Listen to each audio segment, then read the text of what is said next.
Bonjour à tous et à toutes, je suis ravie de vous retrouver aujourd'hui en vidéo pour vous présenter mon second point lecture pour le mois de juillet. J'ai bien attaqué, j'ai un bon petit rythme en ce moment. En ce moment je vous filme, on est durant la semaine à lire et du coup ça joue aussi pas mal sur mon rythme de lecture. Du coup aujourd'hui j'ai 5 romans à vous présenter. Donc je vous parlerai, il faut que je retrouve le petit dernier. Hop, c'est bon. Je vous parlerai donc dans cette vidéo tout d'abord de Cornish Kennedy de Maëlys de Kerangal. Ensuite, je vous parlerai de Sous la même étoile de Dorit Rabinian. Puis ce sera au tour de Porcelaine de Estelle Faye. Le dernier roman papier, ce sera 1000 petits riens de Jodi Picou. Et enfin, je terminerai avec une lecture en audiolivre, à savoir Le Quidditch à travers les âges, donc de J.K. Rowling.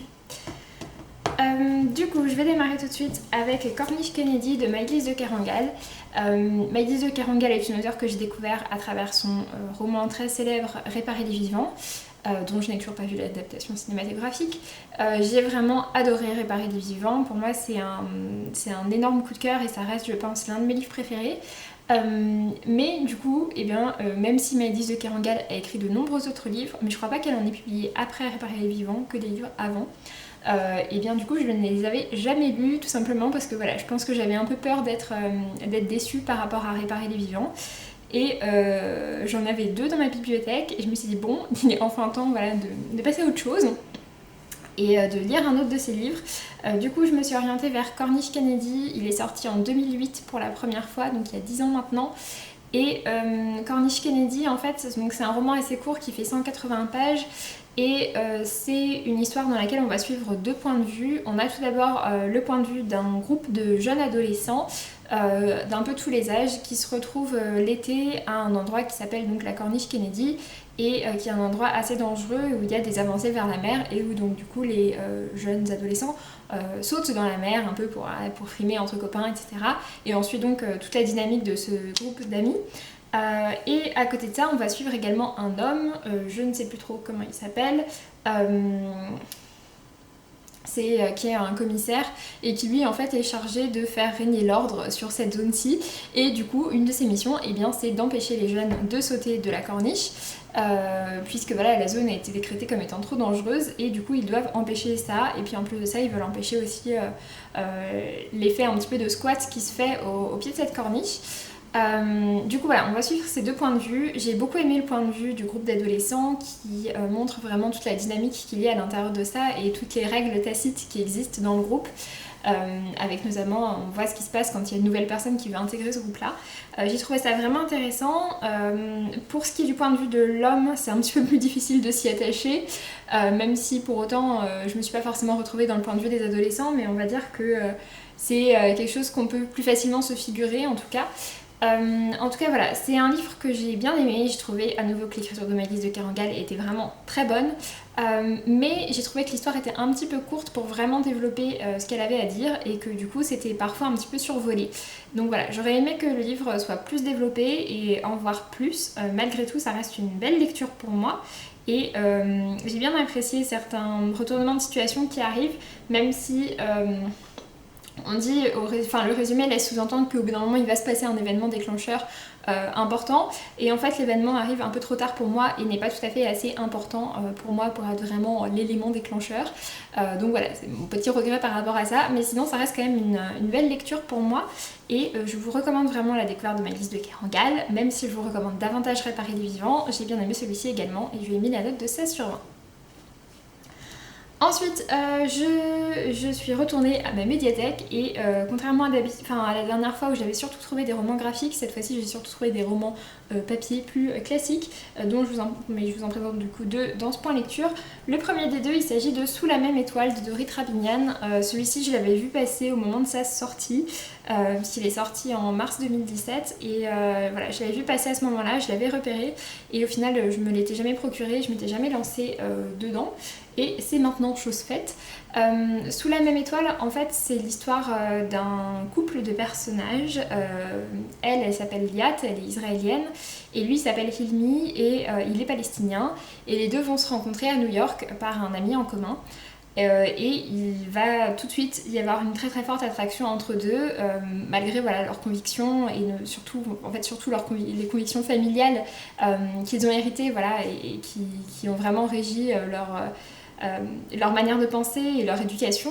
Et du coup, voilà, ces deux personnages-là qui ne sont absolument pas faits pour être ensemble vont se mettre ensemble et vont vivre une histoire d'amour tout en sachant que cette histoire d'amour est vouée à se terminer quelques mois plus tard, étant donné que Liad va devoir retourner en Israël puisque son visa est juste valable pour 1 an, le temps d'une année d'études. Donc voilà, c'est une histoire que j'ai beaucoup aimée. J'ai beaucoup aimé pas mal de points différents. Tout d'abord, j'ai beaucoup aimé le traitement qui est fait du conflit israélo-palestinien. On a vraiment donc l'alternance entre les deux points de vue, et du coup, on voit vraiment comment chacun des deux personnages, l'avis qu'il a de tout ça. Et en même temps, c'est un avis qu'ils ont, mais qu'ils ont avec pas mal de recul, étant donné qu'ils ne vivent pas sur place. Et voilà, qui sont expatriés. Et ce que j'ai trouvé très intéressant également, c'est qu'il y a un peu une idée de, aux yeux du monde extérieur, ils se ressemblent beaucoup, que ce soit physiquement, ils ont des traits de caractéristiques, on va dire, qui montrent qu'ils sont issus de la même région du monde. Et une personne lambda ne va pas forcément, enfin l'américain typique, ne va pas forcément savoir différencier qu'elle est israélienne et que lui est palestinien. Et c'est ce qui également leur permet de vivre leur histoire d'amour plutôt tranquillement, tant qu'ils sont aux États-Unis. Et j'ai trouvé ça assez intéressant de voir que finalement, certes, quand ils sont chez eux, ce sont des personnages que tout oppose, mais finalement, quand ils sont à l'autre bout du monde, ce sont des personnages qui ne sont pas forcément si éloignés l'un que ça de l'autre. On voit qu'il y a pas mal de choses en commun finalement dans leur culture, et j'ai beaucoup aimé ça. C'est un roman, donc du coup, il y a cet aspect vraiment histoire d'amour impossible, mais à côté de ça, j'ai beaucoup aimé également le fait que ce soit juste une histoire d'amour entre deux personnages du quotidien et qui se chamaillent comme des personnes du quotidien et qui vivent des difficultés comme un couple du quotidien. Et voilà, ça c'est quelque chose que j'ai vraiment aimé. Après, c'est vrai que c'est un roman qui a pas mal de longueur, c'est un reproche qui lui a été fait, et je suis tout à fait d'accord. Mais pour autant, je dois dire que voilà, moi c'est une histoire qui a su me transporter, j'ai vraiment trouvé ça intéressant. Je tiens à préciser que l'auteure est israélienne, et que du coup, voilà, elle connaît le sujet. Donc vraiment, voilà, j'ai vraiment bien aimé ce récit, je regrette un peu la fin. Mais voilà, en tout cas, ça a été vraiment une bonne lecture pour moi, et j'ai mis la note de 16/20. Ensuite, j'ai donc lu Porcelaine de Estelle Faye, publié aux éditions Helios, puisque c'est sa version poche, et sinon au Mouton électrique en grand format. Estelle Faye, vous le savez, je pense maintenant je vous bassine suffisamment avec ça. C'est une auteure que j'aime vraiment énormément, qui écrit de l'imaginaire, que ce soit pour la jeunesse, pour les jeunes adultes, pour les adultes. Elle publie vraiment de tout, et voilà, j'aime tout ce qu'elle fait. Je pense que maintenant j'ai lu quasiment tout ce qu'elle a écrit.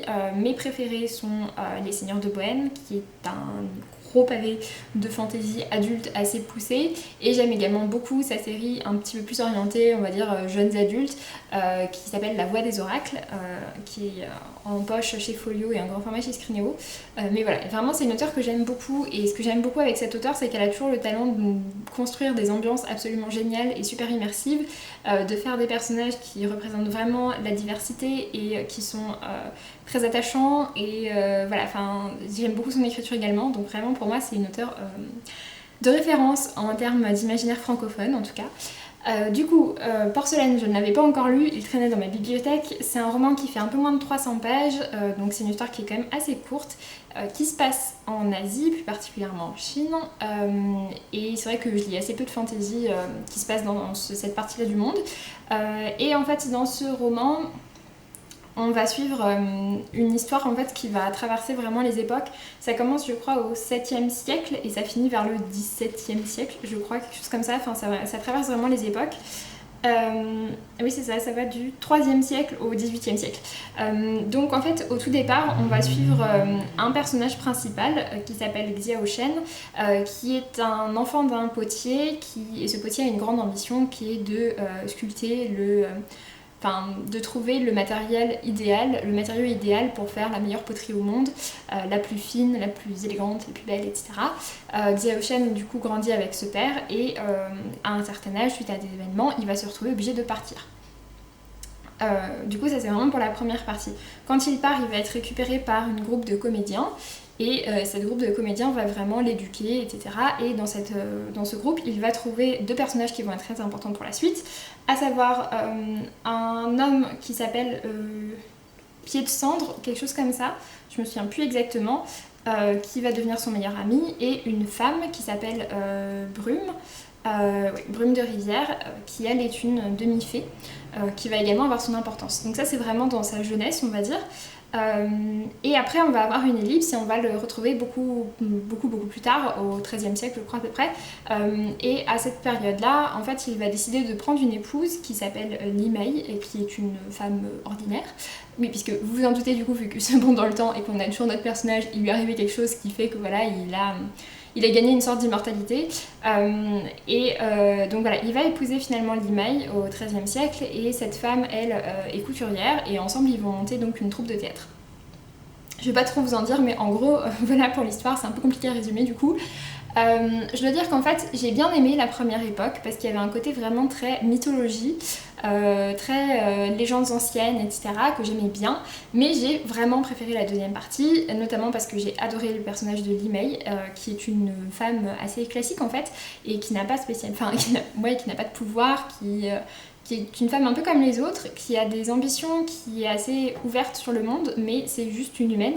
Et finalement, j'ai trouvé voilà, qu'elle amenait justement son humanité dans le récit, et je me suis beaucoup attachée à elle et à ce qui arrive du coup au couple à partir du moment où ils se mettent ensemble. Donc voilà, pour moi, j'ai vraiment préféré la seconde partie, même si c'est pas à partir de la moitié, je pense que c'est à partir de... Ouais, c'est ça, c'est à partir en gros du tiers. Il y a les 100 premières pages avant que Li-Mei arrive.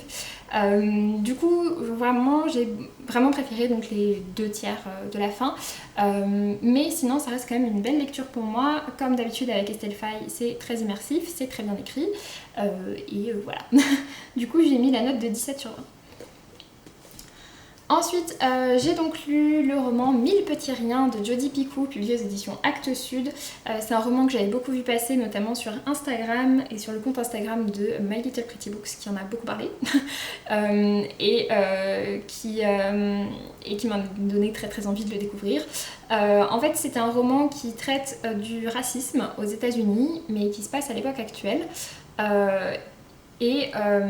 En gros, en fait, ça va être l'histoire, on va suivre une femme qui est infirmière en néonatologie, j'arrive pas à le prononcer, donc qui est infirmière dans une maternité, on va faire ça plus simple, et cette femme donc est afro-américaine, elle s'appelle Ruth, et Ruth en fait va se retrouver à s'occuper d'un petit garçon qui s'appelle Davis, qui vient de naître et qui est donc avec son couple de parents qui s'appelle Turk et Brittany. Et en fait, Turk et Brittany sont des suprémacistes blancs qui estiment donc que la race blanche est la race supérieure aux autres, et qui du coup refusent que Ruth, qui est afro-américaine, touche à leur bébé, puisqu'elle risque de le salir, etc.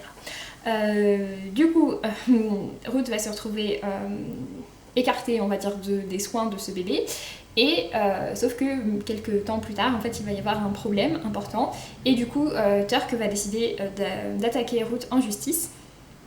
Et à partir de ce moment-là, on va suivre également un troisième point de vue, qui est le point de vue de Kennedy. Et Kennedy est une jeune femme qui est du coup une avocate qui travaille pour... c'est pas une avocate qui est payée par le client, c'est l'avocat commis d'office en fait.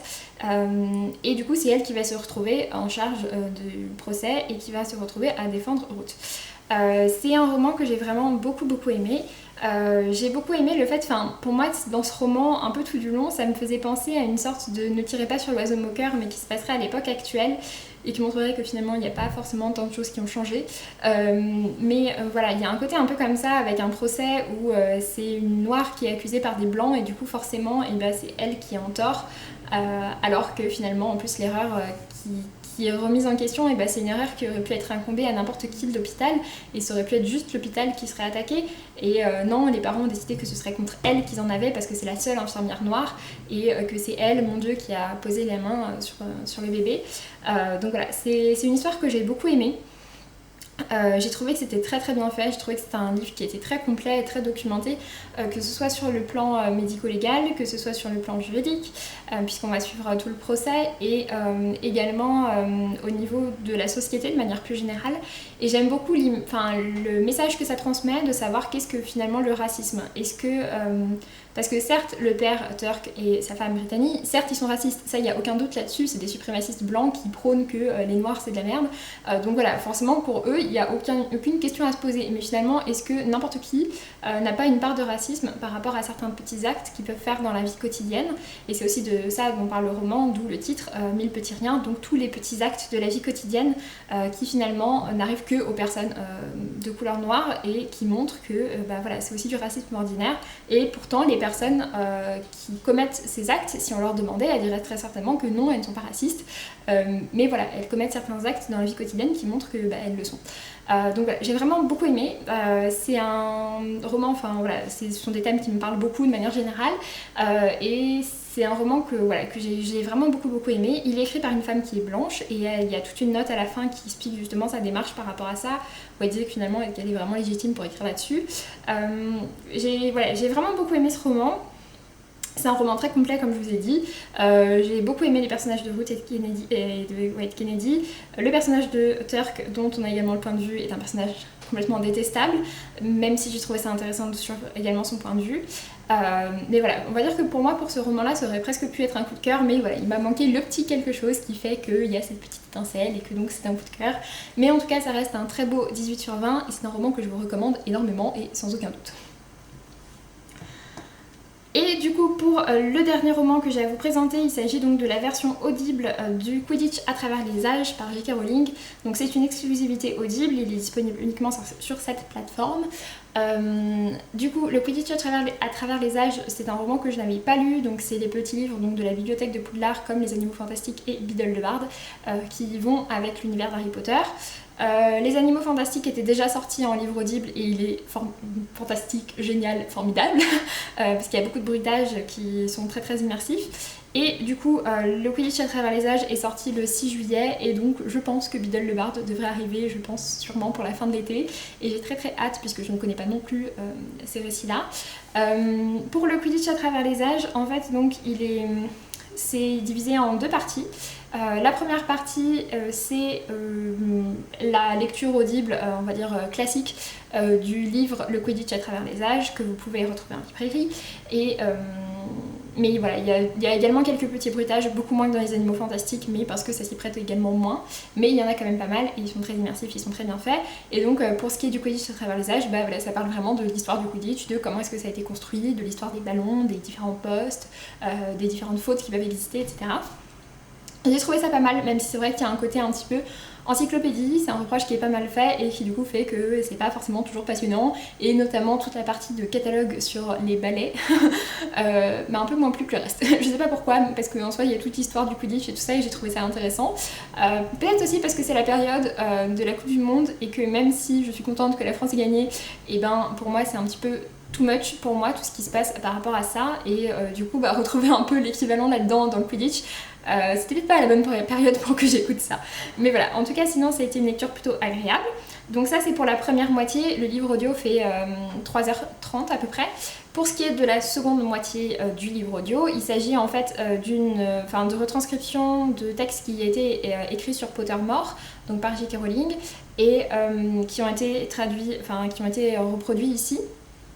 Et il s'agit en fait des commentaires d'un match, des commentaires d'une Coupe du Monde de Quidditch qui se passe plus tard, étant donné qu'on a, c'est à l'époque à laquelle Harry Potter, etc. sont adultes et ont des enfants. Donc en gros, on va dire que chronologiquement, ça se mettrait à peu près au même moment, je pense, que l'Enfant Maudit. Et du coup en fait on va suivre donc la Coupe du Monde, donc les commentaires sont faits par deux personnages, à savoir Ginny Potter, mais qui est donc Ginny Weasley, et Rita Skeeters pour la partie plus potin. Et du coup voilà, on a tous les commentaires des matchs qui sont faits par elles deux, comme si c'était les commentatrices à la télé qu'on a, qui font les petits commentaires tout du long. La première partie est un petit peu longue, et ensuite à partir des demi-finales je crois, parce qu'on a vraiment une bonne partie de la Coupe du Monde. À partir de la demi-finale, en fait, Harry Potter et le reste de l'ancienne armée de Dumbledore viennent voir les matchs, et du coup on a Rita Skeeters qui émet plein de commentaires sur leur vie et ce qu'ils sont devenus, et qui est toujours aussi détestable, et ça m'a beaucoup fait rire. Donc voilà, donc à partir de ce moment-là, et c'est qu'on prend quand même une grosse partie de ça, j'ai beaucoup aimé, j'ai trouvé ça très drôle, et en plus de ça on a quand même une vision sur ce que sont devenus Harry Potter, Luna, Hermione, Ron, Neville, etc. Donc c'est vraiment sympa, et Ginny aussi forcément. Du coup voilà, j'ai beaucoup aimé tout ça. Pour ce qui est de la première partie, c'était un petit peu plus ennuyeux. Mais voilà, donc en tout cas ça a été quand même une bonne lecture pour moi. Je suis contente de l'avoir découvert, même si c'est vrai qu'il y avait un côté un peu rébarbatif dans la première partie de l'encyclopédie et dans le début des commentaires de match, qui n'était pas complètement immersif, mais ensuite ça l'était beaucoup plus, et surtout voilà, à partir du moment où on retrouve Harry Potter et ses amis. Donc voilà, pour moi ça reste quand même une belle lecture. Je trouve que la version audible est très bien faite, et je vous la recommande. Et j'ai hâte d'avoir Beedle le Barde. Et du coup j'ai mis la note de 16 sur 20. Sur ce, j'en ai donc fini avec ce point lecture, j'espère qu'il vous aura plu. Je sais qu'il a été un petit peu long, j'espère que ça vous aura pas dérangé. J'avais pas mal de choses à vous dire sur ces lectures. Du coup voilà, pour ma part je vous dis à très bientôt, et puis d'ici là, portez-vous bien et faites de belles lectures comme d'habitude. Salut!